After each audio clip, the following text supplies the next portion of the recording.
garant de l'indépendance, de l'unité nationale et de l'intégrité territoriale,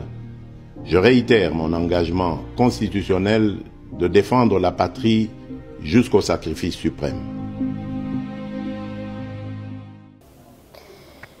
Peter Kazadi na Brazzaville pour na makambo etali penza bandeko bakimaki ba déplacer ya kwa muntu ba bakimaki na ngambo ya Brazzaville pour Bitumba nangwana esali ete akende kotala lolenge nini ba bazobika pe ko solola na ba bayambaki bango pour koluka kozongisa to kotia pe to kopesa pe ba o bazana mwa kokoso ba bakendaki na ba maladi ba bakendaki pe na makambo kokoso nangwana na makambo etali penza bokengi akitaki pour kotala koyeba eloko nini bakoki kosala na bandi na kolinga pinza bilili ezwa komema biso to ekatisa biso na ngambo ya Brazzaville epa ya Sassou Nguesso.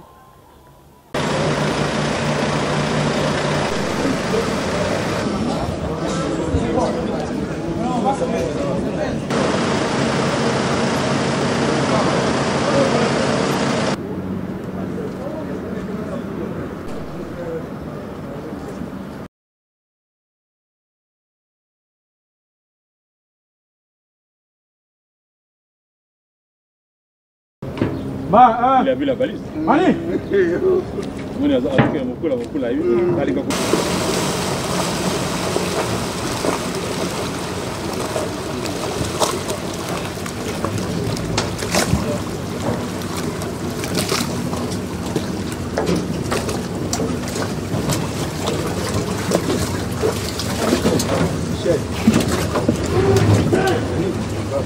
Merci.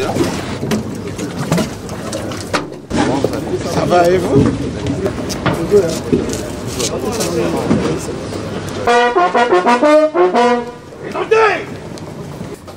Ministre de l'Intérieur, de la Sécurité et des Affaires coutumières, à l'occasion de votre visite de travail en République du Congo, détachement d'honneur rangé, je vous invite respectueusement à le passer en revue.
Aérodrome militaire.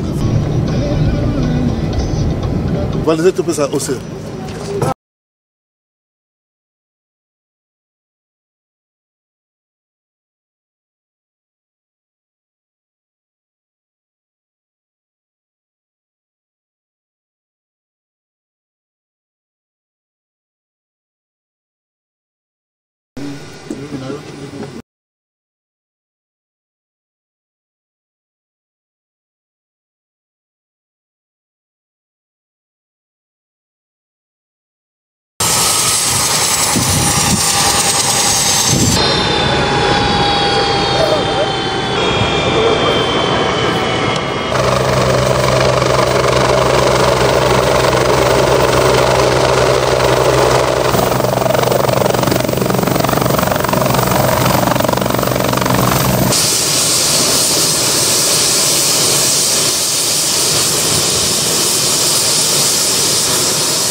bien spécifié. Et cette fois-ci, on n'a pas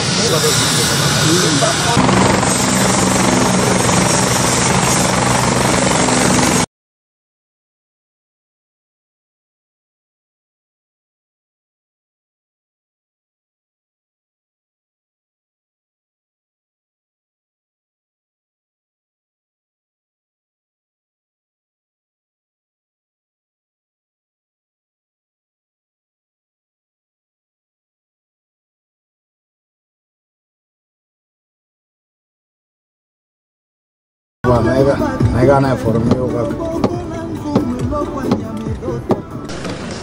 respirons l'air frais du fleuve. Oui.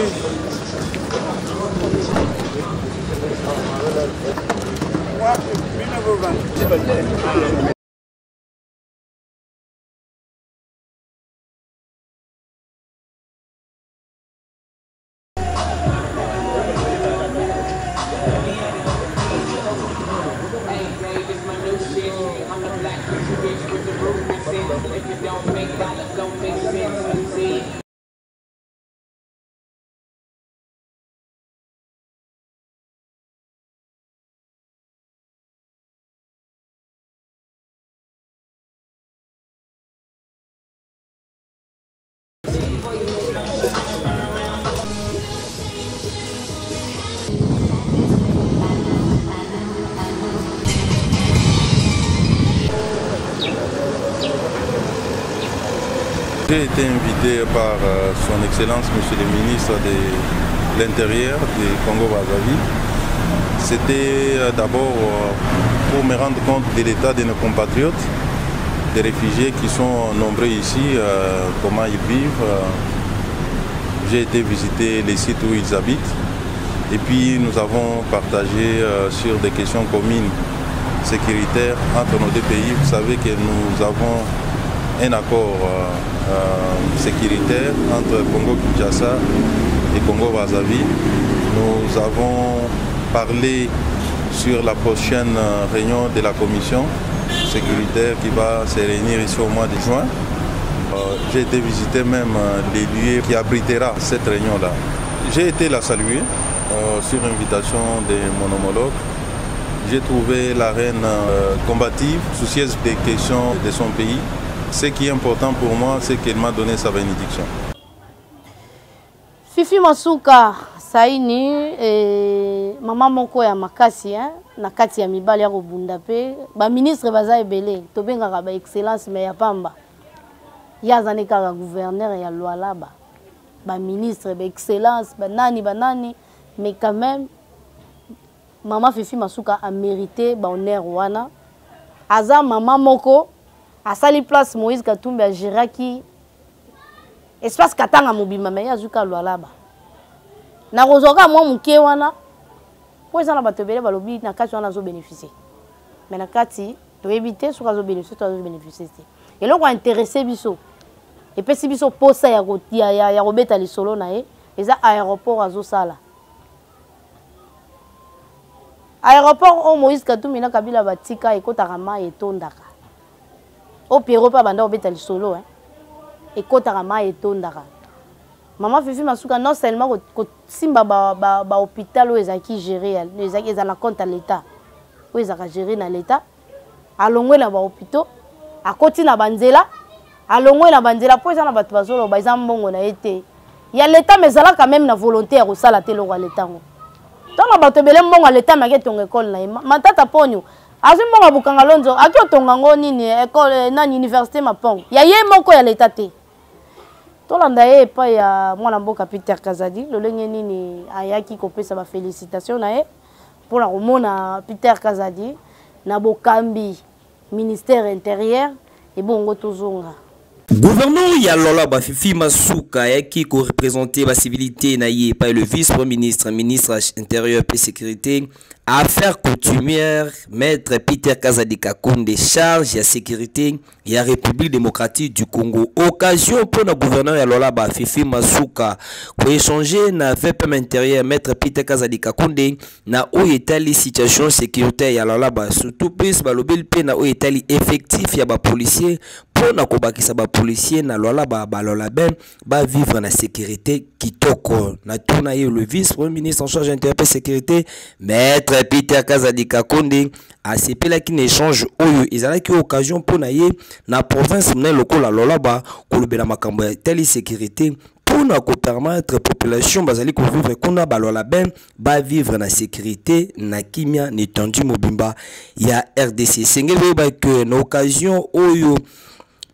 gouverneur ya lola ba Fifi Masuka tanga yaki ko se présenter na sortie officielle à Union Sacrée ndep a profiter ki ko yapi ko présenter ba civilité na ye na FEPM intérieur maître Peter Kazadi Kakonde charge de sécurité à RDC. Jean-Claude Lubamba gouverneur ya Lomami aiki bongo ko beta kokoko na ndako ya mosala ya Peter Kazadi ministre intérieur mpo kosenga peyami mingi na makambo etali bokengi ya nini kosenga ba policier alobi ete nesika na ye to na ituka na ye ba policier baza penza mingi te na yango wana aiki kobeta penza porte pa kosolola mpe kobakisa makambo ntina etali bokengi na ituka na ye. Tokomi penza na suka ya manaka na biso tolakisaki bino to na kote na biso ezalaki mbongo kolisa bino tina penza ya bokati sito kobembuka ya mwana mboka Peter Kazadi bongo na ministre intérieur mpo akotala ba déplacer to bandeko ba imboka Congo o bakimaki bitumba ya kwa muntu ya ba mobondo o ba bandeko boma bato et tobeti lisusu tobetaki lisusu masolo ya mama moko ya makasi na kasi ya mibali ya kosala mosala mama Fifi Masuka mpo kotia to kosepelisa ba ya province na ye na kati wana bitumba pe zanga te za na bandeko ba misusu bakoloba za tribal ba misusu bakoloba za motema mabe kasi moto oyo bandimaka ye na bato nyonso akandoki ata Jésus tango yakaza bandimaki ye na bato nyonso te mais quand même bilembo esalaka ete moto aza moto ya bato elakisaka misala oyo mama Fifi Masuka kosala ezobombama na kati ya chambre to ya kati ya ndako na ete ezomonana mpona kotikala azotonga ndako azotonga banzela ya leta oyo kotikala lobi akozala gouverneur te kotikala lobi akozala gouverneur te aéroport wani kotikala international lobi akozala gouverneur te ba morgue oyo yasali ekotikala et puis ba morgue moko eza moderne tobetaki lisusu lisolo ya Lomami po makambo etali bokengi bamika koba asengi bamika kobakisa ba policier atako na kisasa bakotula ebele bango bakengelaka mituka bakengelaka susu bato te oka moto bazokata machette policier azotuna yo azoyebisa yo kanga muibi oya na ye abe yo ekozwa ye po akende kotia kimia me yazotinda yo lisusu o memela ye moyibi vers ye elelo ba policier bakoma kaka bato ya ba garage muta eko gare mutuka na ye ya eko kengela policier akoma kolala na souci po atala ba moto na Lomami bazoluka bango tokotindela bino bango awa pe bakosala eloko te yango tokosenga na mokambi ya intérieur ameka kosala réforme ya la police asimbi sécurité Peter Kazadi wana musala makasi sécurité penza et surtout na ngomba Kinshasa eza zéro ba policier basaka misala bato te ba policier basaka misala ya kokanga policier ayebanaka te roulage ayebanaka te atako misusu bakomisa bango ba roulage mais yebanaka te policier kokokanga mutuka air nyonso elingi et puis bureau ya leta esalaka air nyonso elingi esaka na ba 22h okaja leta bimisi na ye kokanga o okangi pe moto yango atelemi mabe te nini kaka po mbongo ebima e mbongo ebimaka oyo bapesaka ya moto ya leta wana ekendaka na libenga oyo ezaka banke na bango banke ya leta ezaka mpe na poche na bango gouverneur ya Lomami tokopesa bapolicier mais basaka eloko te misusu kuzi bakoma kosangana na bango na bakolona mpona kopesa baposition ya bango misusu na bandi ete tokomi na biso na suka ya manaka na biso topesi matondo mingi na bino bozwaki libako malamu ya kolanda biso epai wapi bozwamaka libanda mboka na kati ya mboka totombelaka bino bolandi bolamu pamba te ezaka esika wapi mpo kokomisaka bino epai wapi tokomaka na tombeli bino mpenza bolandi bolamu po ete bomeka mpe kopartage na baye oyo balandi biso te bakoba lisusu to bameka kolanda biso po tokutana lisusu mbala nsima nabosani te kopesa mbote na nga na mama Elize Kisombe